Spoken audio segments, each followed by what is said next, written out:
Então, primeiramente, eu queria agradecer a oportunidade de poder estar aqui junto com vocês, junto de amigos queridos, novos e antigos amigos, e dizer que meu coração está cheio de alegria e me sinto muito privilegiado de estar aqui no dia de hoje junto com vocês. Muito obrigada pela oportunidade, viu?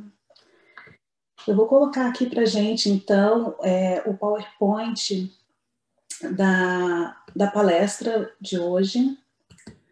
E talvez eu não vou conseguir ver todo mundo, mas eu vou, qualquer coisa, por favor, se tiver qualquer problema com o som, pode me falar, tá bom? E como a gente estava conversando um pouquinho antes, né, da palestra começar, esse livro, ele foi bastante especial para a gente, né, que é um livro desse homem chamado Leon Denis, né, um cara que foi contemporâneo de Kardec, que descobriu a doutrina espírita com 18 anos. E depois disso, passou a ser também divulgador da doutrina, né? Publicando 8 livros, e um deles é essa preciosidade aí, que se chama, né, o problema do ser, do destino e da dor.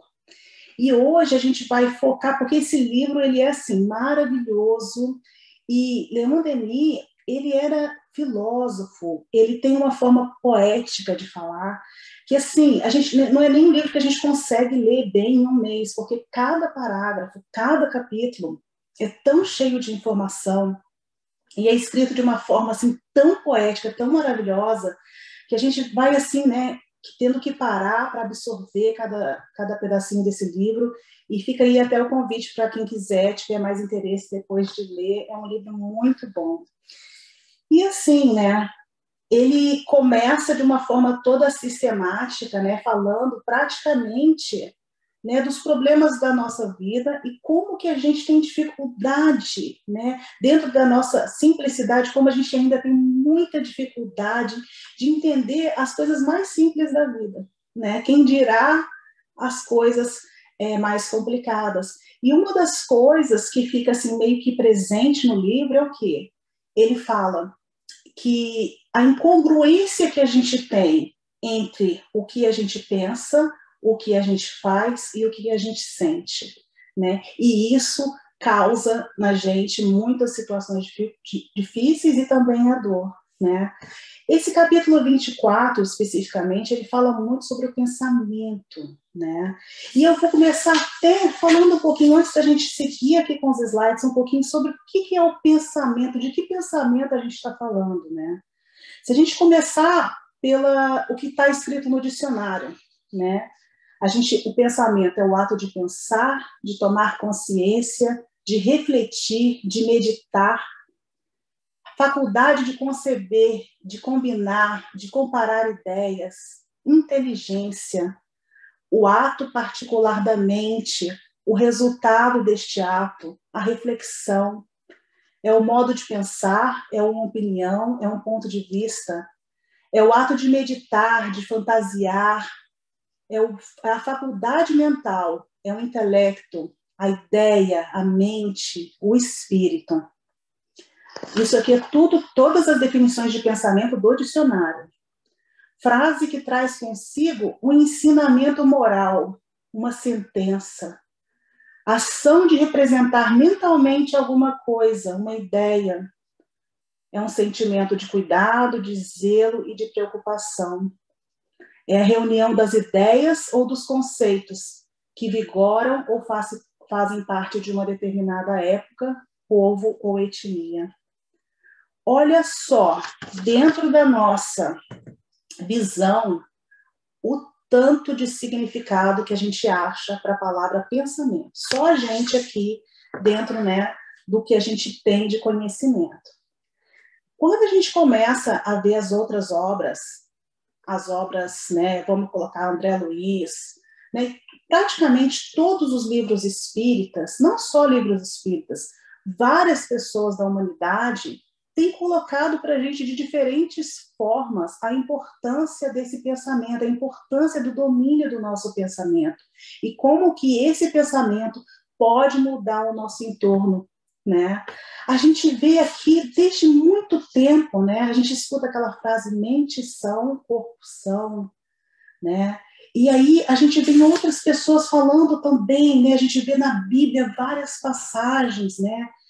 Vamos colocar uma aqui, que é aquela que quando vai falando dos mandamentos, né? Que ele vai falando, não cobiçarás, né? A mulher do próximo, o animal do próximo. Aí de repente ele fala assim, e até em pensamento, se você fizer, você está errado, né? E aí a gente vem falando, nossa, até em pensamento eu também estou pecando, né? Se a gente for colocar assim numa linguagem bem simples, né? E outros, vários outros que vem falando para a gente. O pensamento, como coloca aqui para a gente Leon Denis, ele atua em torno de nós, influenciando, né, o nosso entorno, as pessoas que estão perto da gente, tanto para o bem e tanto para o mal. Né? A gente pode, isso aí é uma coisa que todo mundo, até a gente, dentro da nossa simplicidade, a gente já vê isso, né? Que quando a gente chega num lugar, a gente está perto de algumas pessoas, a gente pode já sentir aquela vibração, né, daquela pessoa, se sentir bem, se sentir mal, sem a pessoa nem abrir a boca, né? E a gente vê que atua com a gente também. Porque quanto mais a gente cultiva em nós pensamentos positivos ou pensamentos negativos, mais aquilo vai refletir na nossa vida, né? Está falando aqui, na terceira parte, que com ele fazemos da nossa vida presente e futura, grandiosa ou miserável. Quando a gente pensa nessa questão do pensamento, né, logo na cabeça de muita gente vem aquelas coisas, né? Ai, nossa, o poder do pensamento, nossa, eu vou hipnotizar alguém, né? Eu vou mudar, eu tenho que falar uma palavra 1000 vezes. Assim, a gente tem várias coisas assim que levam a gente a tentar ter esse pensamento positivo, né? Para instruir a gente. Mas uma das coisas que esse livro coloca muito para a gente, que essa mudança ela tem que vir de dentro, ela tem que ter a consciência do que você está fazendo, muito mais, né, do que só repetição de palavras, do que só uma ideia, né? É o cultivo de uma coisa que faz sentido para você e que vai conectar essas três coisas, né? A sua vontade, o seu pensamento e as suas ações. Né? A gente vê aqui Joana, né, falando, Joana de Ângeles, o homem pode ser considerado, né, tá cantando aqui, pode ser considerado o pensamento que exterioriza, fomenta e nutre. Em outra passagem, Joana de Ângeles diz assim, diga o que pensas, que te direi com quem andas, quem tu és, quem tu serás e que vida terás. Olha, assim, a profundidade do que é a forma que a gente pensa, né? Aqui, sobre a ação do nosso pensamento. Ela é a causa. Olha só, quando a gente pensa, às vezes a gente pensa, eu estou pensando bem de uma pessoa, estou pensando mal de uma pessoa. Isso é uma definição muito curta, né, do que é realmente o pensamento. Olha só, ela é a causa da nossa elevação ou do nosso rebaixamento. Ela prepara todas as descobertas da ciência, da arte, ou todas as misérias e vergonhas da humanidade. Ela funda ou destrói instituições, impérios, caráteres e consciências. Olha a responsabilidade que a gente tem na nossa mão através do simples ato de pensar. Né? Aonde, né, no texto que foi falado aí bem no início da nossa palestra, vem falando, né, o que nós, né, o que nós estamos fazendo com esses talentos que a gente ganhou. E olha o potencial que o pensamento, somente isso, a nossa forma de pensar dá para a gente, né, enquanto aqui na Terra. Olha no livro de André Luiz, quando ele fala um pouco, ele está falando aqui um pouco sobre o homem que já está desencarnado, mas ele vai fazendo uma explicação. A gente teve a explicação do dicionário do que é o pensamento. Agora, olha essa explicação de André Luiz, no livro Evolução em Dois Mundos. No plano espiritual, o homem desencarnado vai lidar mais diretamente, porque aqui a gente já lida, mas no plano espiritual ainda vai ser mais diretamente, com um fluido vivo e multiforme, estuante, quer dizer, ardente e inestancável, a nascer-lhe da própria alma. De vez que podemos defini-lo até certo ponto por subproduto do fluido cósmico, absorvido pela mente humana do Criador, esparsa em todo o cosmo, transubstanciando-a sobre a própria responsabilidade para influenciar na criação a partir de si mesma.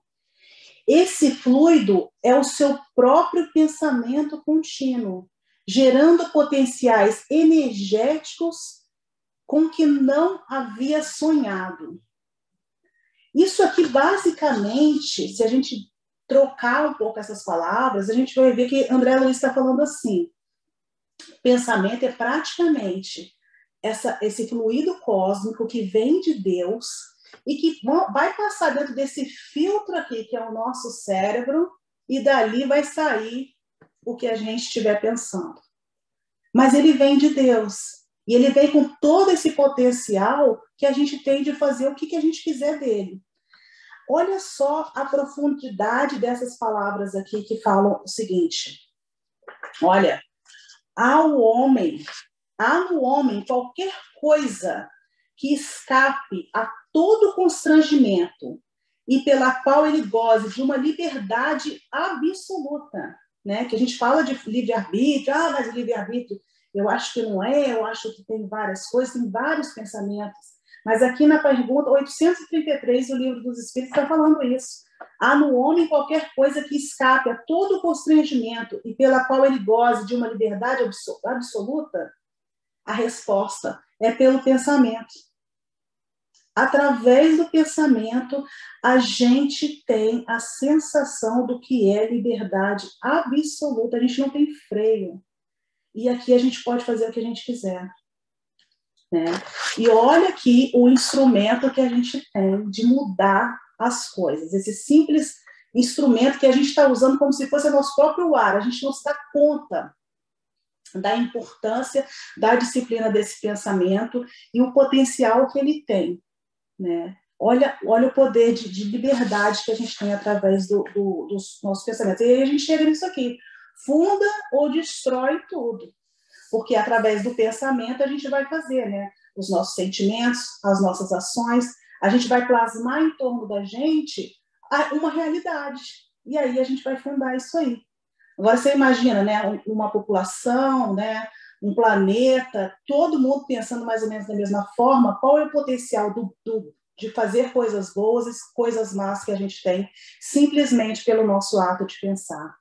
Né? E aí vem André Luiz de novo falando: qualquer real mudança em seus caminhos virá unicamente da mudança dos seus pensamentos. A gente não tem a noção. Eu acho que eu vou colocar por mim, eu olho essas palavras aqui, eu fico até pensando, gente, é muito. Mas assim, se a gente for pegar as palavras do nosso mestre, a gente vê que isso aí é possível. Não está falando que é fácil, em nenhum momento aqui. Não está falando que é fácil, não. Mas que é, sim, possível a gente fazer muita coisa através dessa disciplina aí, desse pensamento. Então, e olha só, tem uma parte do livro que é muito interessante também, que ele vai falando da dimensão do que é, né? Da onde que se projeta esse pensamento. Olha que coisa interessante que ele fala. Ele fala: o pensamento é o princípio da comunhão universal. As almas podem impressionar-se e influenciar-se a todas as distâncias. É o meio de que se servem as humanidades do espaço para comunicarem através do espaço sideral. Olha só, a gente não está falando do nosso planetinha, não. Olha lá, né? Só essa fotinha aí para a gente lembrar da dimensão do que pode ser criado com o nosso pensamento, né? Que a André Luiz já tinha falado aqui, a gente tem o potencial de criação do que a gente quiser, né? Olha a importância de mexer com isso aí, né? Com essa disciplina do pensamento. E aí chega até o ponto da gente lembrar de coisas que já estão sendo provadas, né? A influência dos pensamentos bons na cura de algumas doenças, né? Na melhora do estado físico das pessoas, né, emocional, espiritual, e também, né, como que a gente consegue obsediar ou fazer qualquer coisa para influenciar o outro também, né? Então, assim, isso aqui também vem falando um pouco disso, de como que a gente está usando e como a gente poderia usar melhor também a questão do pensamento. E aí, a palavra agora de Allan Kardec: possuímos em nós mesmos, pelo pensamento, um poder de ação que se estende muito além dos limites da nossa esfera corpórea, né? Então, assim, a dimensão é realmente uma coisa incrível aí para a gente considerar. E agora, a gente chega na parte que tá bom, e aí, agora a gente já sabe, né, que tem esse potencial, né? Como que a gente vai conseguir, de certa forma, trabalhar aí com esse potencial que a gente tem, né? E aí a gente volta àquela coisa, né, do espiritismo, porque por mais que a gente às vezes escute uma palestra, estude um livro, alguma coisa, a base do espiritismo, apesar da gente ler às vezes as obras que têm, né, um linguajar muito rebuscado, mas a base não muda. A base não muda. O serviço de base é aquela receita que a gente já aprendeu, todo mundo que conheceu, de certa forma, a doutrina espírita sabe disso, oração, né? O potencial da oração. Porque a oração, olha aqui que ele coloca, das palavras de Leon Denis, é a comunhão com o universo espiritual e divino.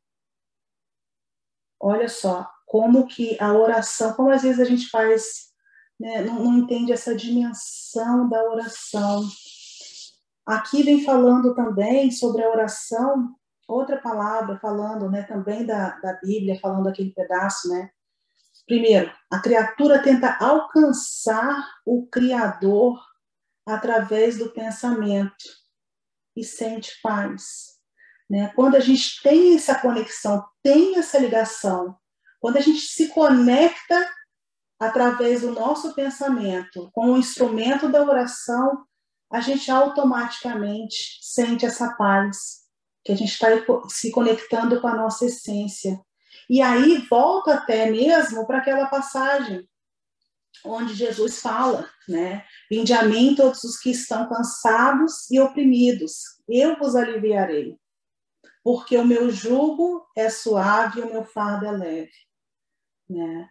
Porque com ele, através dessa paz, se a gente, num momento de tristeza, de desespero, de problemas, a gente consegue lembrar desse instrumento e fazer essa comunhão aí com o nosso Pai e com o universo espiritual, o fardo fica mais leve. Porque quando a cabeça da gente está assim desesperada, está focada, quando o pensamento está focado naquilo que incomoda, nos problemas, a gente não consegue ver saída, aquilo parece que vai aumentando e confirma, né? E confirma isso que a gente está falando assim, aonde que está seu foco? Seu foco está nas coisas boas, seu foco está nas coisas ruins, aonde que está? E daí você vai ver. Se você colocar o foco aí no Pai, na oração, na comunhão, as coisas, com certeza você vai experienciar essa coisa que Jesus já vinha falando para a gente, né? Que o fardo vai ser mais leve, né? Estudo e meditação em assuntos elevados. O que é muito importante também, e volta naquela passagem da Joana, né? Que antes a gente tem esse dito popular, né? Diga-me com quem andas, né? E te direi né, quem tu és. E ela já coloca, diga-me o que tu pensas, né, que a gente vai ter uma ideia do que você é. E os estudos, eles nos ajudam a compreender melhor a dimensão das coisas, né? Olha, se antes a gente tinha uma ideia que um pensamento é só assim o ato de pensar, né, de ficar aqui refletindo sobre as coisas. Agora, através desse livro de Leon Denis, a gente vê que a dimensão é infinita desse pensamento, né? E nos remete a essa responsabilidade que a gente tem nas nossas mãos, né? De mudar o nosso entorno, de mudar a nós mesmos, né?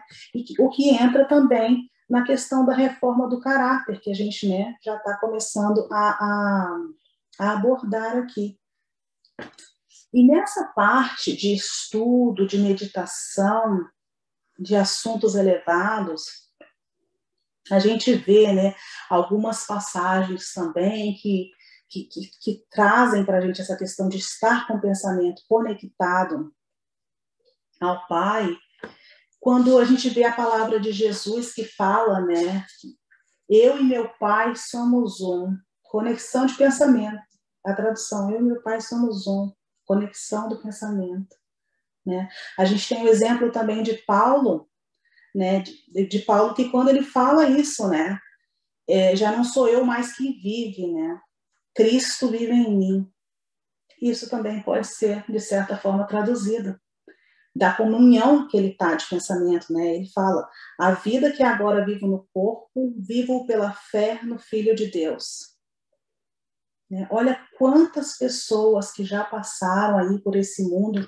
A gente está citando algumas aqui, tem várias filosofias, em várias religiões, várias pessoas que conseguiram captar o potencial desse pensamento e passar essa mensagem, né? Então, assim, é muito, muito importante essa questão. E a observação das atitudes, né? O autoconhecimento. Sem falar que, só voltando um pouquinho na parte do estudo, né, tem a parte também que o Espírito da Verdade, né, já falou para a gente, né, que ele falou, o primeiro ensinamento é amai-vos, né, espíritas, amai-vos. Segundo ensinamento, instruí-vos, né, porque através do conhecimento a gente consegue ampliar o nosso terreno de entendimento de tudo, né. E a meditação, eu acho que seria o resumo bem disso aí, né, da gente sair um pouco, né, dessa coisa, desse mundo material que a gente está imerso, né, essas rotinas que a gente não consegue sair e parar, se desligar e começar a colocar foco naquilo que você realmente quer. Né? Então, assim, isso é muito, muito interessante. A observação das atitudes e o autoconhecimento já vem falando mais diretamente da parte da reforma íntima. Porque aqui eu tenho, também é outra coisa que todo mundo já sabe, né? Eu preciso de me conhecer, eu preciso de entender, eu preciso de começar a ter uma noção de quais são as minhas fraquezas e quais são as coisas que eu tenho de forte em mim, das coisas positivas que eu tenho, e começar a trabalhar nessas coisas. Agora, se eu penso, né, ou que eu sou muito bom, que eu não preciso de mais nada, né, ou que eu sou também muito ruim, ficar naquela, né, cultivando aquela coisa, eu sou ruim, eu não consigo, eu não faço, esses dois extremos aí também não vão nos ajudar. Né? Então, a gente precisa de estar sempre fazendo aquela reflexão do que realmente nós somos, né? Com uma visão, pedindo a Deus, a oração nos ajuda também a ter essa melhor reflexão do que nós somos, né? A gente vê o exemplo também que todo mundo já sabe, né? De Francisco, né? Que falava para a gente, para quê? Fazer as reflexões, né? Fazer as reflexões antes de dormir, dar uma olhada lá como é que estava o dia, fazer uma reflexão sobre o dia, por quê? Se você começa a fazer uma reflexão sobre o seu dia, vendo os pontos positivos e pontos negativos, e se você já se empenhar em resolver aqueles pequenos problemas que já começaram ali, menos trabalho para você. Antes daquilo virar uma coisa maior, perder as proporções, né? Então, ele vinha falando para a gente para que a gente fizesse essa reflexão todos os dias. E isso também é uma forma de autoconhecimento, que a gente possa, de certa forma, não, isso foram as coisas boas que tiveram, essas foram as coisas ruins, isso aqui que eu preciso trabalhar, isso aqui que eu preciso de fazer. Isso também pode ser usado como instrumento para o nosso autoconhecimento. Agora, essa parte aqui do poder de atração, o poder da atração do pensamento, é uma coisa que a gente vem vendo muitas pessoas falarem. O poder de atração, eu posso tudo. E aí a gente logo começa, né? Talvez se eu ficar pensando que você é uma pessoa rica, né? Você não sei o quê, não sei o quê. E começa aquele monte. A gente tem vários, né, programas, várias pessoas fazendo isso, principalmente agora, nessa era da internet. Como conseguir tudo que você quiser através do pensamento, né? E aí chama a gente para aquela reflexão. O que você quer? Né? O que você quer? Aonde que você vai colocar o seu foco na sua vida? O que você quer? Você sabe o que você quer? Primeiro. Às vezes você não sabe nem o que você quer. Você está indo lá, está todo mundo indo para um lado, você está indo para o outro. Você sabe o que realmente você quer? Precisa do autoconhecimento primeiro, para começar esse trabalho aí. Né? Porque senão, às vezes, você nem está sabendo direito o que você quer. Por quê? Por aqui, a gente já vê que realmente a gente pode atrair aquilo que a gente quer através do pensamento. Obviamente que tem, né, toda uma questão de merecimento, né, que a gente não está desgovernado aqui, não. A gente está todo mundo, né, sobre esses cuidados e o amparo de Deus, né? Mas assim, o que você está atraindo para você através do seu pensamento hoje? Por que você está tendo várias coisas que estão se repetindo na sua vida? Por que você não está feliz? Quais são os pensamentos que você está emitindo? Quais são as palavras e as ações que você está proferindo através dos pensamentos que você está tendo? Né? Ao mesmo tempo que ele atrai essas coisas que vão acentuar suas tendências, ela vai tirar de perto de você aquilo que não combina. Né? Então, assim, se está puxando coisa boa para você, o ruim vai sair. Né? E o contrário vai acontecer da mesma forma. Né? O poder de atração pode elaborar uma obra, muitas vezes inconsciente. Às vezes, muitas pessoas elas não sabem que elas mesmas, através do pensamento, ela tem cultivado o destino dela, as coisas que estão passando com ela. É inconsciente a pessoa. Por que está inconsciente? Porque a pessoa não está procurando estudar, ela está ali naquela repetição, está vivendo a vida uma forma mecânica. Se ela não tomar consciência da vida dela, dessa coisa que foi falada aí do início, do talento que ela tem, das obras que ela tem, do potencial que ela tem nessa vida, ela vai continuar andando em círculo aí. E não tem problema não, porque assim, a eternidade está aí para isso. Deus não está com pressa, né? Mas se você, a partir do momento que você começa a ter esses conhecimentos e você começa a ver que você tem o potencial de mudar a sua vida hoje, você não vai mais se contentar com um pouco de ficar empurrando a vida com a barriga. Né? Você vai querer mais, com certeza. Porque através do seu pensamento, olha só, você pode esboçar um destino inteiro. E como eu estava falando ali mais em cima, é muito além das coisas materiais.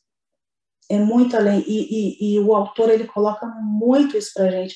Porque, assim, às vezes a gente vai falando as palavras, mas a gente não vai sentindo, a gente não vai entendendo o tanto que isso é forte, né? O tanto que o que a gente realmente quer nessa vida não tem nada material que vai poder nos dar, né? Nada material que vai poder realmente cobrir essa necessidade aí que a gente tem, né? De realmente de ter paz, né? De se conectar. Essa paz que a gente encontra quando a gente se conecta com o Criador, não tem nada que pode nos dar, né? Então, e aqui a gente vem de novo na outra pergunta que a gente também, todo mundo já sabe, né? que é a pergunta 909 do Livro dos Espíritos, que fala, né, poderia sempre o homem, pelos seus esforços, vencer as suas más inclinações? Sim, e frequentemente fazendo esforços muito insignificantes. O que lhe falta é a vontade. A vontade, diga-se de passagem, é o pensamento em ação. Né? Quão poucos dentre vós fazem esforços? Então, assim, coisas para a gente ir pensando aí. E aqui vem a outra frase da Joana, né? Que vem colocando. Tudo pode ser alterado sobre a ação do pensamento. Ela falou tudo. O teu pensamento é o gerador das tuas ações. E estas, as modeladoras da tua vida. Olha aí a Joana, querida. E agora a gente vai chegando... Ai, Deise, eu estou meio perdida com o tempo. Quanto tempo eu tenho, querida? Perdão, tá no mute. 10h34, você tem mais uns 5 minutinhos aí para finalizar. Vou falar mais. Então, agora, tem aí a outra coisa também que a gente já sabe aqui. Todo mundo já sabe isso aqui. A evolução espiritual e o pensamento. Por que está escrito evolução espiritual? Porque não tem jeito. Mesmo aquelas pessoas que não estão querendo evoluir, que estão assim querendo viver, aproveitar o momento aqui na Terra, né, e desfrutar as coisas aí, vai chegar uma hora que essas pessoas elas também vão ser obrigadas a entrar, né, no processo da evolução. E aí a gente vê isso aqui, no PA e o PD, que é o quê? Pelo amor ou pela dor. Essa evolução vai chegar a sua hora que você vai ter que fazer. Então, assim, alguns têm a chance de resolver isso pelo amor e outros vão ter isso pela dor. Né? Então, assim, a evolução ela vai chegar uma hora que não vai ter jeito, ela vai acontecer. Né? E aí vem falando aqui, olha o Emmanuel, a dor vem realizar a obra que não foi possível ao amor edificar por si mesmo. Né? Então, agora aqui também sobre a mudança de pensamento, falando um pouquinho mais dessa disciplina, né? Que é outra coisa. Orai e vigiai, ou vigiai e orai. Isso aí também foi Jesus que colocou para a gente há muito tempo. Vigiai e orai para que não entreis em tentação. Né? Observa seus pensamentos, observa as suas ações. Né? Então vem autoconhecimento, disciplina das emoções, também a manutenção da saúde, porque quando a gente não se cuida do corpo, a gente não tem como também... a gente fica ocupado com essas coisas, com as dores, com as doenças. Então, a manutenção da saúde corporal também é importante. E a caridade, né, que a gente não precisa nem de falar da importância que tem da gente estar cuidando da gente e do nosso próximo. E aqui vem a palavra também dessa irmã do Faux. Reforma íntima não é ser contra nós. Olha que bonito isso. Não é reprimir, e sim educar. Não é exterminar o mal em nós, e sim fortalecer o bem que está adormecido na consciência. Olha que bonito esse aí. E agora, para terminar aqui, então, nosso tempinho já está acabando, fica a dica aqui para vocês. Força, foco e fé. O que a gente precisa, né? Como eu falei, não é uma coisa fácil. Mas o que a gente precisa em primeiro lugar? Todos esses sentimentos, todos esses substantivos que estão colocados aqui, servem tanto para a gente, principalmente para a gente, e com o próximo. A gente precisa ter paciência até mesmo com a gente. Resiliência, força para continuar. Serenidade, humildade, perdão. Cada palavra dessa aqui dá uma palestra, porque são palavras profundas e extremamente importantes para a nossa evolução. Aceitação, compromisso, quanta falta de compromisso com a gente, com o próximo, responsabilidade e consciência. E olha a força que Leon Denis nos dá aqui, olha, não há nada de irreparável. A situação atual do espírito inferior não é mais que um ponto quase imperceptível na imensidade de seus destinos. A gente não tem que ficar focado agora, eu não estou dando conta, não vai dar certo, nossa, eu tenho que evoluir tudo agora nessa reencarnação. Olha, assim, é só um ponto na imensidade dos seus destinos. E para terminar aqui com a última frase de Leon Denis, a felicidade não está nas coisas externas, mas na vida interna que soubermos criar. Então, queridos, com isso aqui, eu termino a palestra. Queria agradecer muito pela oportunidade. Eu espero que, de certa forma, alguma dessas palavrinhas aqui possam ter, de certa forma, mexido com vocês, assim como mexeu comigo. E dizer, né, que principalmente essa palestra, muito mais de ser para os outros, é para mim, porque eu também estou nesse processo aí e cada palavra dessa precisa também de ser colocada em prática na minha vida. Muito obrigada a todos.